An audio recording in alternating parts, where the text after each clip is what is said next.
你會發現，老闆賺很多錢，但都不是你的。是哦，真的耶。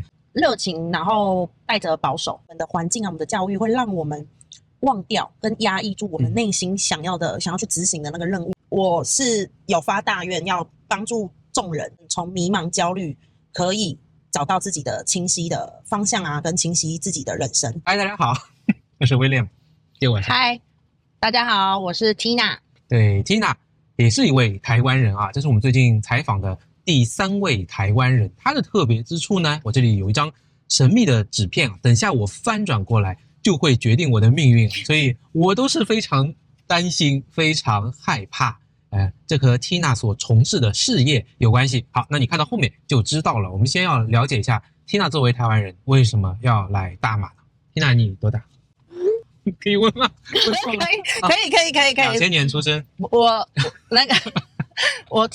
我跟你講，我做這一行啊，通常遇到女生說年齡是秘密的時候，我就會說抱歉，你如果年齡是秘密，我就沒辦法讓你知道你的命運。哦，是因為你要會給他算一些命運的，結果他跟你講年齡是秘密是嗎？那我怎麼算？就像我以前做獵頭也是，我問他說，那請問你薪水多少？他說這個先不方便，我就會跟他講，這就好比說看醫生，可是你不願意告訴他病情啊，或者你覺得你哪裡不舒服，可是你衣服不願意脫下來，那我怎麼辦呢？对啊，我是90年的啦。OK， 对啊，這個秘密揭曉，那很年輕啊，你為什麼大好的台灣不在啊？你會來馬來西亞呢？你來幹嘛？我覺得這是緣分因為我真的從來壓根沒有想過說我會來到大馬這個地方，是因為在2年前我從事的工作，然後我們的創辦人啊，他剛好一個緣分之下認識了這個大馬很有名的一個餐飲集團的企業老闆，然後這個老闆跟我們創辦人的信念很 match， 就很一致。所以當時他就決定要協助我們在馬來西亞創業開公司。對，如果你不知道 Tina 講什麼呢，你就回去看前2集哈，因為正好我們都採訪了，一個是 Michael 最近很夯的一集講台灣人很焦慮，還有 Mr. Wu 的創辦人 Simon Wu， 他講的就是這2位嘛，所以你就這個機緣過來。那對，在此之前你了解大馬嗎？很多人講台灣人跟中國人一樣不太了解大馬，都覺得大馬在哪裡啊？他們是不是住在樹上？那時候我真的不了解馬來西亞，然後但我地理位置我知道它在哪裡。很厲害。对，因為我有在出國去玩，所以我知道原来馬來西亞是這樣。然後那時候對馬來西亞的印象就是那個雙子星塔嘛。哦，知道這個。對。還有一些什麼印象？形容詞也可以，名詞也可以。就可能就是地方東南亞嘛，可能就是對我們亞洲人來說，東南亞就是一定會比較落後一點。然後治安比較危險，可能走在路上會被搶啊。這跟中國認知也差不多原來台灣沒有很先進。不好意思。對，所以說那時候的印象就是這樣。可是那時候，當我們的創辦人回台灣，問我們一句話說：“我在馬來西亞開好公司了，你們有人要跟我一起去嗎？”那時候我就想說：“哇，酷因為本身自己很愛旅遊，然後又聽到說，可以到國外去幫助更多的人，然後我就覺得，可行所以我就跟着一起來。那時候就是拼着一股熱情，跟我的一個使命，就來到這裡。結果沒想到一來就2年，對，快2年了。那你也是很 open， 因為我本來不知道這個事情是 Michael 講了，然後有很多網友的評論，包括你們台灣人，就大家都很實事求是說，是就是我們相對思維還是有些封閉的。我知道有很多人我在此之前不知道這個標籤和台灣人有關係。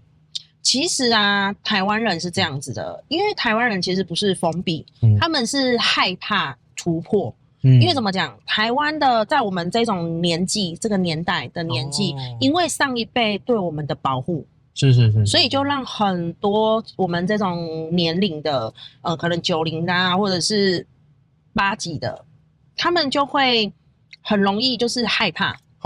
就是他們內心其實是我看到的啦，就是他們內心其實是很渴望突破的，很渴望改变，但他們因為掌握不了他們自己到底什麼適合他們，什麼不適合他們，他們掌握不了，就害怕嘛，就焦慮，所以他們是因為害怕，所以選擇退一步，我就像講，其實我在台灣有一個很好的朋友，他也在做餐飲業的，他在台灣已經開了3家店了，然後那時候我就鼓勵他，你要不要來馬來西亞開第4家？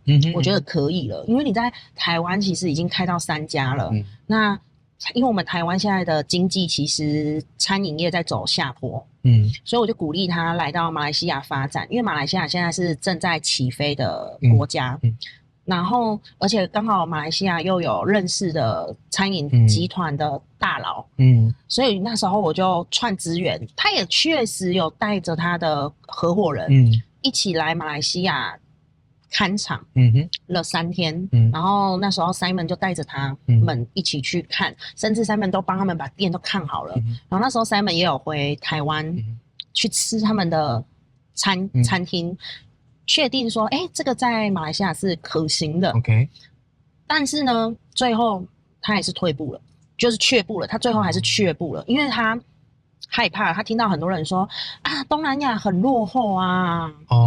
然後再來是。有時候台灣人是這樣子的，就是會覺得我好像在台灣這樣也可以活得了。對，我就這樣，已經比較安穩了，对吧？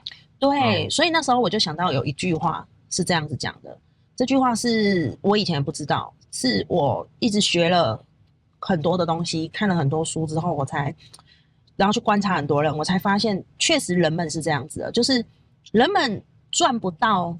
認知以外的，超過自己認知以外的錢，所以後來 Simon 肯定把他的餐點就做了。既然你不來，沒有，對，我開玩笑。對啊，所以說，當我發現說一個人的認知不足的時候，你很難翻身，也很難賺到你想賺到的錢。那你現在來2年，你現在對大馬的認知是怎麼樣的？感受是什麼樣的？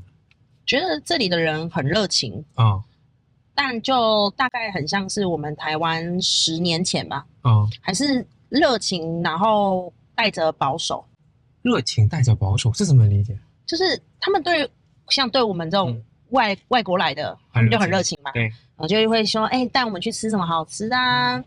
那但是保守就是說，他們對一些比較敏感的話題，還是相對的保守，沒辦法侃侃而談。大馬的人也是有蠻多的恐懼跟焦慮。這你怎樣看出？我發現啊，很多老闆他們是。覺得好像是自己企業有問題，賺不到錢啊，業績不好啊。但是我再看更深一點，我發現我觀察下來是，他們其實是很多都是卡在情。因為越熱情的人其實是越重情的嘛。就像10年前的10年前、20年前的台灣，我們爸爸媽媽那個年代也是很重情的啊。他們也是很在乎人情嘛。或者是親情感情。所以我發現說。很多人很多老闆他們是因為關係沒有搞定，關係沒有搞好，所以導致他們以為只要他們賺很多錢，只要他們財富自由，他們就會幸福快樂。還是會受困於人際關係，你會覺得？對，這你在大馬身上能夠看到。對啊，厲害。那麼就轉到這張命運紙了。對，跟這個 Tina 的事業也有關係，大家可以聽得出，她也是從事。數字易經對吧？這個決策系統，對，我們主要是決策系統。那數字易經其實它是一個底層邏輯，也就是說，一般人聽到易經好像就會覺得它是玄學、販賣恐懼。可是我們不是，因為我們自己本身也不喜歡命運掌握在算命師的手上，我們也不喜歡別人恐嚇我們，所以我們只是說發現，易經是。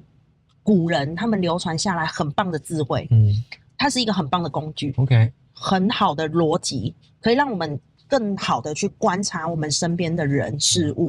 那我們就把它做成一套叫做決策系統。所以說，我們的這套系統就是你知道嗎？我們有去收集過數據，人一生當中至少要做好幾億次的選擇。我想是因為有些說法說每天有6萬個選擇嘛，好像是。是啊，可是當你不知道什麼選擇是好，假設我們就講 A 跟 B 2條路，可是我不知道到底 A 適合我還是 B 適合我，那我光在這邊想的時候，第一已經浪費了時間，更慘的是其實是浪費了心力，那個心力就是你會因為不知道而恐懼、焦慮，甚至不安。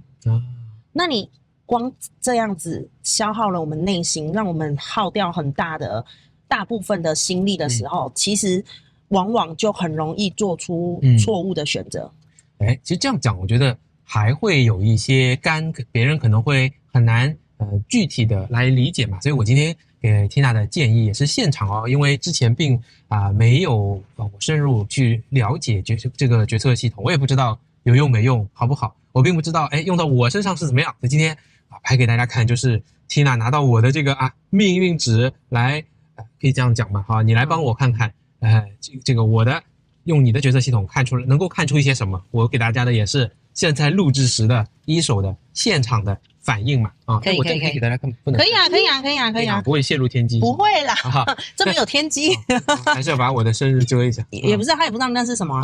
對，這是一串數字吧？好，然後呢，Tina就在旁邊寫畫哈，就有很多的計算，來交給你哦。OK， 好，因為你是外國人，跟我一樣嘛，從國外來的。那我們外國人來到這個地方是沒有 IC、沒有身份證字號的。對，因為我們的身份證字號在我們自己的國家嘛。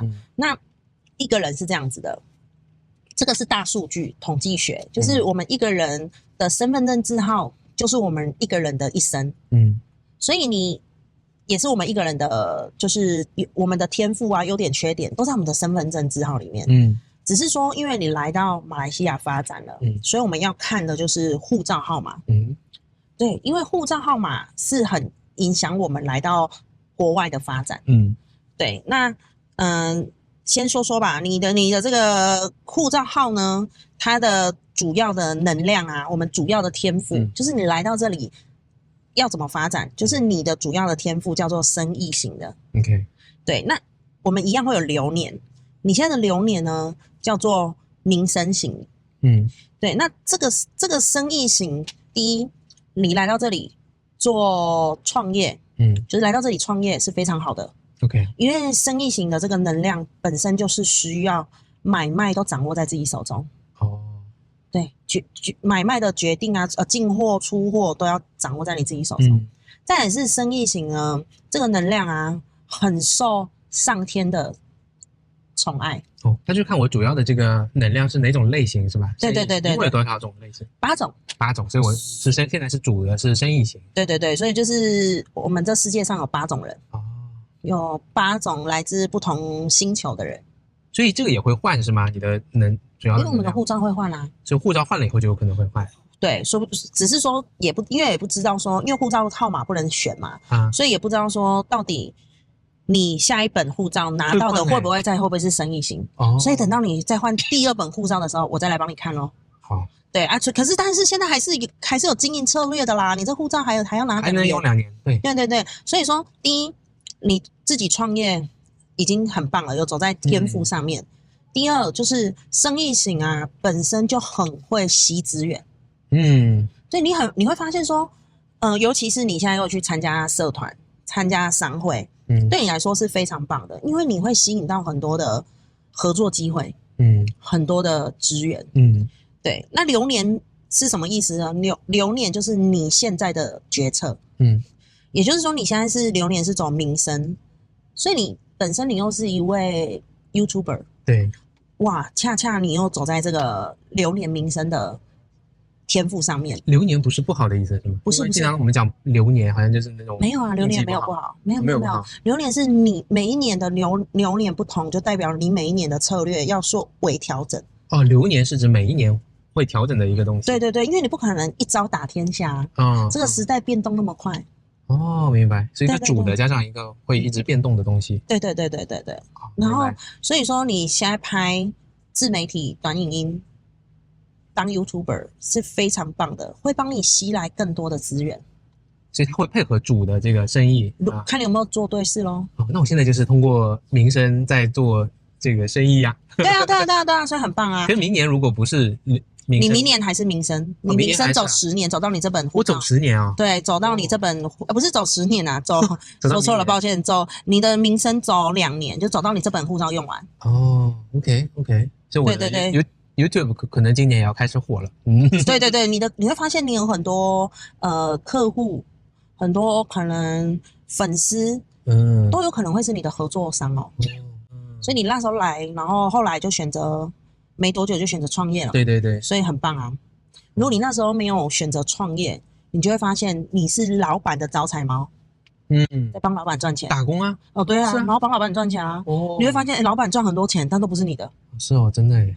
啊，所以說你自己後來有快速的選擇創業是一件非常棒的事情。这个是什麼意思？就是24年，就是一樣是生意，也是生意。對對對，所以我們是24年創立的，其實這個品牌，但我是來就做 YouTube 啊，這看起來今年開始 YouTube 會大漲，是沒錯，對。OK， 接下來繼續。OK， 然後接下來我就跟你展示我們的決策系統，我們就出了這個決策系統，是當你現在有問題要解決，但是可能我在忙，或者是我在台灣，那這個系統就可以馬上幫到你，所以你可以，我們來問一個你想問的問題。OK，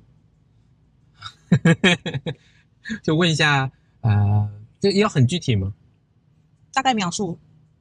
那我們就有趣一點好了，就是我們之前採訪的巫先生Simon吳，他有沒有可能變成我的客戶？OK， 然後因為我剛好也知道他的能量，所以很巧。OK， 那我就可以說我就可以先跟他介紹嘛。我是 Simon， 我們來聽一下天意哦。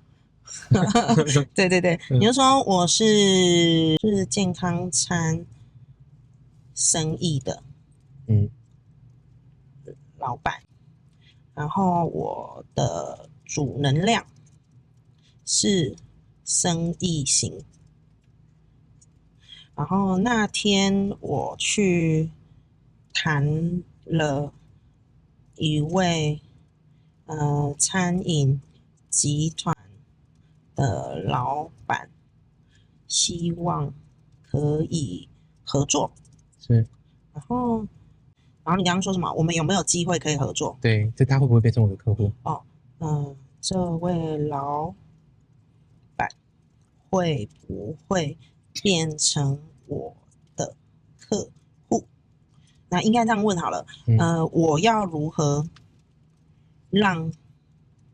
他就會說，因為你不是在單純的問他會不會跟你購買，而是你是在問兩個生意型的老闆碰在一起，怎麼把一場交流轉成真正的合作關係。他轉換了這個問題耶。對，是，所以他會開始幫你說他會先告訴你，他會先幫你釐清，就是提升你的認知。就是說從能量上來看啊，這個局面是有機會的，因為第一，你們同樣都是生意型，彼此其實都是很注重利益交換，效率成果跟雙贏的合作。對，所以因為生意型的天賦，它的核心特質啊，本來就是靈活應變、善於交際，而且是很喜歡快速建立關係的，然後推動合作跟資源的轉化。所以說，你不能只有用熱情去談，而是要讓對方啊看見跟你合作有什麼樣的好處。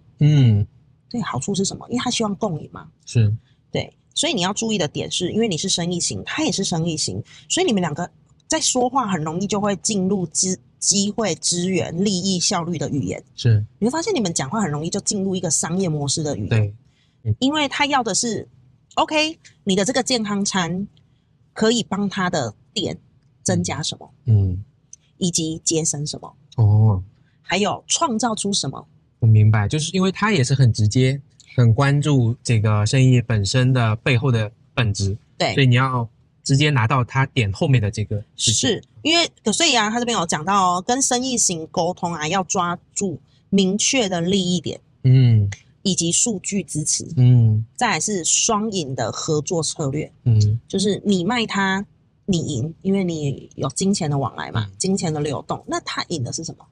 我每天幫他拍 YouTube。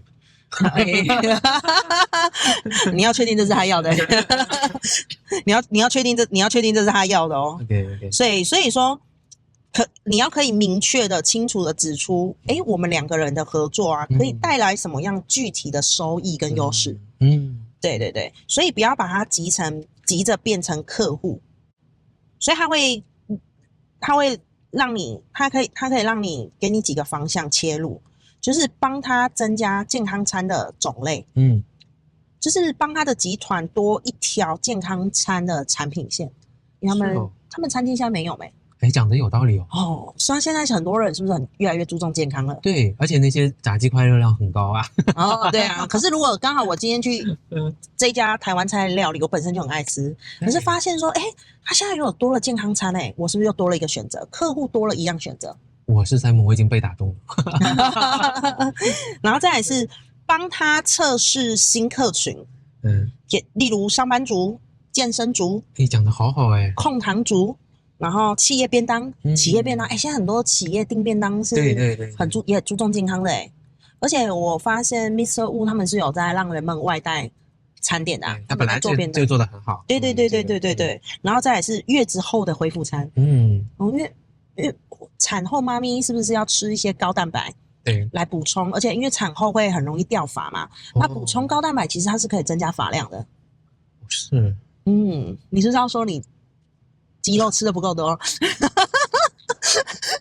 相識恨晚，相識恨。對，然後再來是銀髮健康餐，長輩嘛，而且其實我發現馬來西亞是高糖、高鹽、高油的地方哎，所以說如果今天有一個健康餐，可能在我們一周內吃個2到3次去做平衡，那是不是很棒？講得很好而且它有一個更廣泛的作用，就當我們產品設計的時候，也可以借這些應用場景來為客戶設計。比方說，大家我們已經做的是這一類叫企業便當，這類叫月子餐，這類叫銀髮健康餐，你會不會聽着馬上就知道它的功能是什麼，就很感興趣嘛？對，控糖族，哇，這寫得好好對，然後再來是幫他降低研發的成本，因為你已經有健康餐的經驗啦，所以他不需要從零開始摸索，他是不是這個研發的時間成本，就大大的減少了？因為你知道現在對企業老闆來說，時間比錢還重要，對，因為時間錢買不到嘛，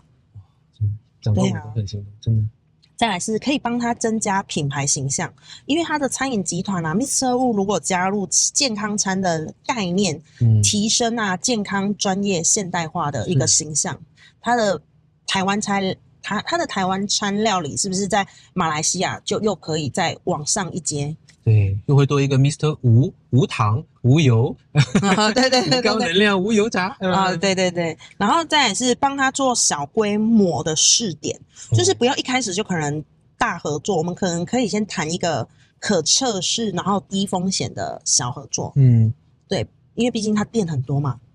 是，对啊，就是從小的地方開始，這樣不會增加難度和害怕產生的風險，對吧？對，然後你也幫他做了測試，相當於我都幫你做到這個份上了。那些人明顯在數據上都是有興趣的，幫他收集數據，跟你講得很好。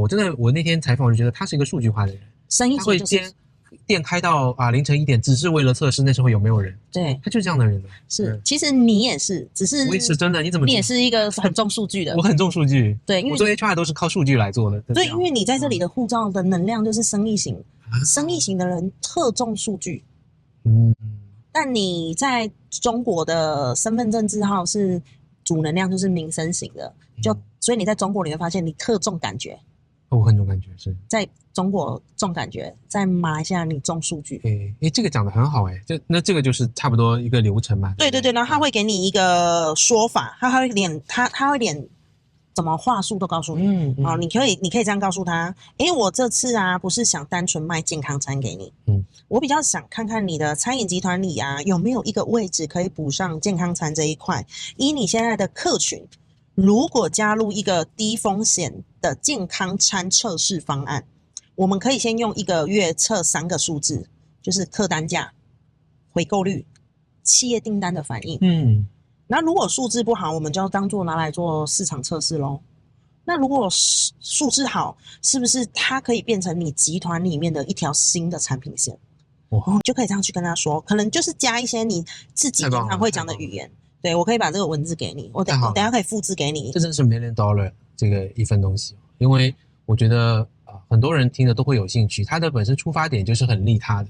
然後叫我決策系統，真的還是蠻謙虛的。我覺得像是一個商業系統，就幫助你更好的去在商業上達成的這樣的一個工具。對，試錯的成本會大大降低。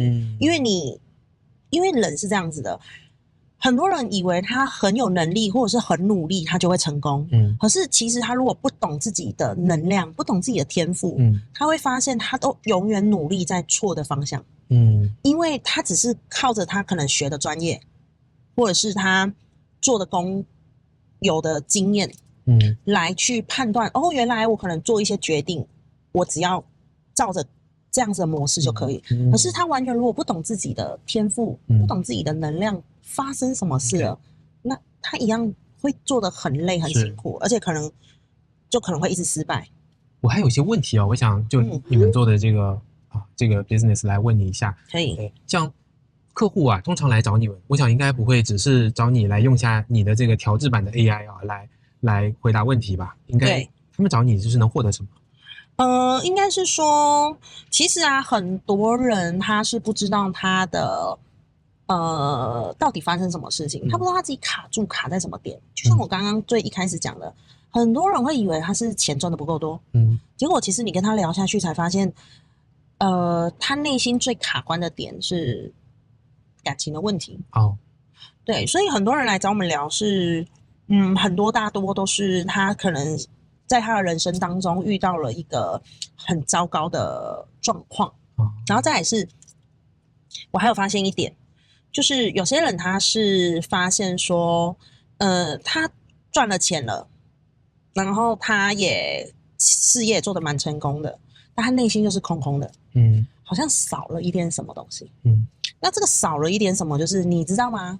人啊，來到這個世界上都是有任務的，有使命的，對。可是如果我們都因為我們的環境啊，我們的教育會讓我們忘掉跟壓抑住我們內心想要去執行的那個任務跟使命，那我們就會一直覺得內心空空。夜深人靜的時候，會覺得好像哪裡怪，但又說不上來，對。那就是說，客戶來找你們是1對1嗎？就是這樣來找你諮詢？也對。如果都是1對1諮詢，也有是可能像朋友啊，介紹朋友，他們會一起吃飯，那就一起聊。但因為會走1對1，是因為有些人聊比較私密的東西，他就會希望是只有2個人。然後再來是我們也很有職業道德，是可能你今天一個客戶，他們跟我們1對1完之後。其實轉過身我就忘記他的事。好，就是拿我自己開刀來做實驗，講給大家聽。Tina 的決策系統是什麼樣子？我覺得講到準的，而且第一次我講到無言以對啊，是我的嘉賓講的比我還多，因為他實在是太有料了。那麼就請 Tina 來告訴大家一下，他希望找到什麼樣的人？他為什麼在從事這個事業？到底是希望幫助什麼樣的人？他的使命又是什麼呢？不然就是你人生遇到了一些關鍵的選擇的時刻，舉例像是人際上面的卡關，就是搞不定人的話，我們的這套系統也可以幫助得到你。因為其實很多人最大的困擾是搞不定人，可能搞不定家人啊，搞不定另一半啊，搞不定員工啊，搞不定合夥人、股東都有，只要是人就是一個麻煩的生物嘛。然後再來是，或者是有些人他遇到了轉型焦慮，就是他想要轉換商業模式，但不知道到底什麼樣的商業模式是最適合自己的。這個時候也可以來找我們，我們也可以提供你方向，就是幫你透由你的天賦，讓你知道說什麼樣的商業模式最適合你。那每個人都有不同的組合，每個人都有屬於自己不同的商業模式。像我們刚剛講到有八種天賦、8種能量的人嘛，所以就會有8種不一樣的商業模式。對。然後其實我最拿手的，我最厲害的是解決別人感情的問題。對，我是感情專家。那其實我自己的使命是，我是有發大願要幫助眾人從迷茫，協助他們從迷茫、焦慮可以找到自己的清晰的方向啊，跟清晰自己的人生，甚至最後可以掌握自己的命運。对。那我在台灣呢，其實最主要的是解決女性的感情問題，因為在我們台灣，其實大多女性都內心蠻委屈的啦，所以我們台灣的離婚率是很高的。下次聊這個。可以，這個下一集說。如果是透過威廉的 YouTube 找到我的話呢，就我的諮詢費可以只收一半，並且因為我的諮詢費都是會捐出去的。哦，哇对，那就是可能我們先講台幣，我台幣諮詢費是不限時間、不限問題，是1300的台幣。那如果是你的頻道來的粉絲，那我們就是只收680，而且你還會捐出去？對，我還會捐出去，捐去一些慈善機構。哇，這真的太好了！所以對我也是沒有利益的往來啊，和 Tina， 只是我們純覺得你這個東西可以幫助到別人，你有這樣的一個良好的願望，所以想讓大家知道。對，我在馬來西亞的話，諮詢費是馬幣140，那一樣就是透過你的頻道來的話，一樣就是一半。70。對。哇啊！然後你還做慈善。對。我覺得我們都在做一個很好的事情。對，善的循環嘛。哇，太棒了！行，我就希望有更多人可以看到你，跟你溝通，然后来让自己变得更好，你又会让这个社会变得更加美好。是啊，因为大家真的内心都有很多不同的苦，那我覺得只是需要被提升認知而已。下次聽你來講台灣女性的苦。可以哦，這有很多故事講不完哦。好，太棒了，我就喜歡故事。好，拜拜。